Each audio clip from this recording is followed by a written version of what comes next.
সুপ্রভাত বন্ধুগণ, আপনাদের সবাইকে জানাই প্রভু যীশু খ্রিস্টের নামে শুভেচ্ছা ও শুভকামনা।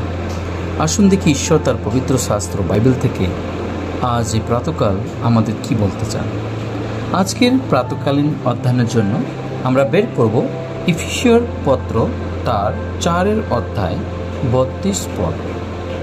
তোমরা পরস্পর মধুর স্বভাব ও করুণ চিত্ত হও, পরস্পর ক্ষমা করো, যেমন ঈশ্বরও খ্রিস্টে তোমাদেরকে ক্ষমা করিয়াছেন। ঈশ্বর তার এই সুন্দর বাক্যে আমাদের সকলকে আশীর্বাদ যুক্ত। ঈশ্বরকে ধন্যবাদ করি যে তিনি বিগত পুরোটি রাত্র আমাদেরকে সামলিয়ে এই সুন্দর প্রাতকাল দেখে গেছি। এই প্রাতে আমরা তার পবিত্র চরণে আসার এক সুন্দর সুযোগ পেয়েছি। প্রতিটা দিন আমরা ঈশ্বরের বাক্য অধ্যয়ন করিয়া দিনকে আমরা শুরু করি।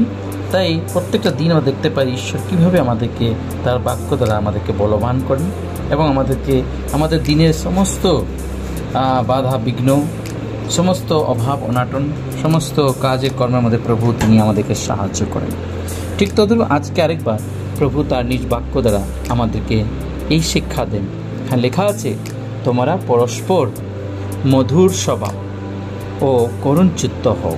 হ্যাঁ বন্ধুগণ, আজকে আমরা খ্রিস্টীয় পরিবার যখন আমরা প্রভুতে জীবনযাপন করছি, যিশু আমাদেরকে শেখাচ্ছেন যেন আমরা পরস্পর মধুর স্বভাব বলতে ঈশ্বরের উপর সর্বটা সময় বিশ্বাস রাখা এবং তার উপর ভরসা রেখে আমাদের জীবনকে মধুর স্বভাবে প্রত্যেকটা জীবনের প্রত্যেকটা পরীক্ষা, প্রত্যেকটা কষ্ট, প্রত্যেকটা লাঞ্ছনার মধ্যেই আমাদেরকে কী করতে হবে? মধুর স্বভাবে, করুণ চিত্ত যেটা যিশু আমাদেরকে শিখেছেন, তার মধ্যে সেই মধুর স্বভাব এবং তার মধ্যে সেই করুণ চিত্ত ছিলেন। তিনি করুণ চিত্ততে পরিপূর্ণ প্রভু যিশু, তিনি এই পৃথিবীতে এসে আমাদের জন্য সেই ক্রুশে নিজের জীবনকে সমর্পণ করলেন, যাতে আমরা সেই পাপ থেকে, সেই কষ্ট থেকে যেন আমরা উদ্ধার পেতে পারি। তাই বন্ধুগণ, এখানে আমাদেরকে সাধু পৌলের দ্বারা প্রভু যিশু পবিত্র আত্মার সেই সাহায্য দ্বারা তিনি তার সন্তানদেরকে শিখাইতে চান যেন আমরা করুণ চিত্ত হয়।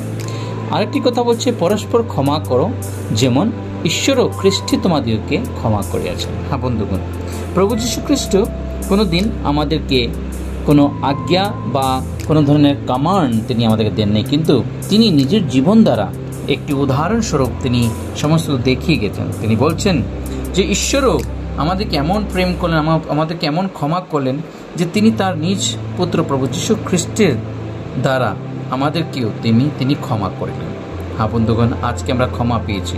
প্রভুর ক্ষমা পাওয়াতেই আজকে আমরা জীবিত আছি। আসুন সেই ক্ষমার জন্য প্রভুকে ধন্যবাদ করি এবং প্রভুর পথে আমাদের জীবনকে সমর্পণ করি।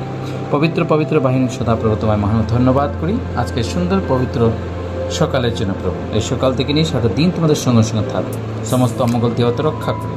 এই ক্ষুদ্র প্রার্থনা যিশু তোমার পবিত্র নামে চাই, আমেন।